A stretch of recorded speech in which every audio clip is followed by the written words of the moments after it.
You know, small businesses is a challenge because a lot of times in small business, you don't have the resources and you've been in the same environment for years and years and years.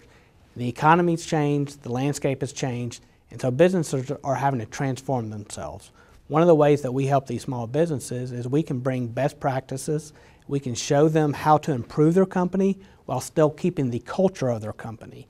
In these small businesses, culture is important. We don't want to change culture, but what we do want to do is drive excellence. So we come in, we can be sometimes that tough guy that can break through some of the cultural issues that need to be changed, but still keep the positive cultures together.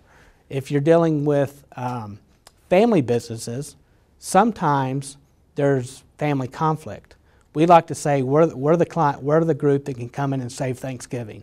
We can be the bad guy and protect the family relationships, but our interest is in what's best for the company, and we don't have sacred cows that we have to deal with. I think the number one challenge companies, whether large or small, are seeing is how do you handle the pace of change in today's environment? With the economy, the business cycle, the speed of decision making is getting more and more critical. And I like to say that leaders manage the change of pace and managers manage change. So what we do is we try to be the leader and manage the change of pace, because an organization can only absorb as much as their team can absorb and as much as their leader is willing to change.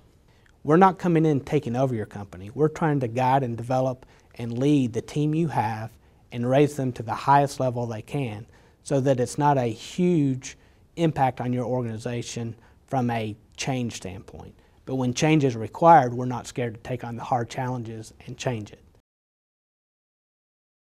Through the smaller strategic advisory, we use a method of margin management, and we focus on gross profit. We make sure we fully understand the gross profit definition, we understand key processes that drive that, and then we start focusing on a wheel that we designed, and we move from left to right on that wheel, going through price strategies, team building, operational execution, customer profitability, customer segmentation, and ultimately pulling a strategy around all of those that work together.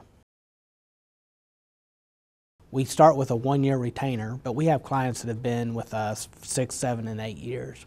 And through those periods, what we try to focus on is continual operational improvement, which drives the financial results of the company. So we will focus on sales growth, gross profit growth, and EBITDA growth. But the challenge is, over a long period of time in any company, is you have different business cycles and you have different economic climates that you have to deal with. So some of our clients, even in the recessionary periods, have shown a small incremental growth in gross profit or EBIT, but then when the business cycle changes, you'll see a large growth in EBITDA or gross profit. And we help guide the pace of change and the strategies during each one of those either business cycles or recessionary periods that we've had over the last several years.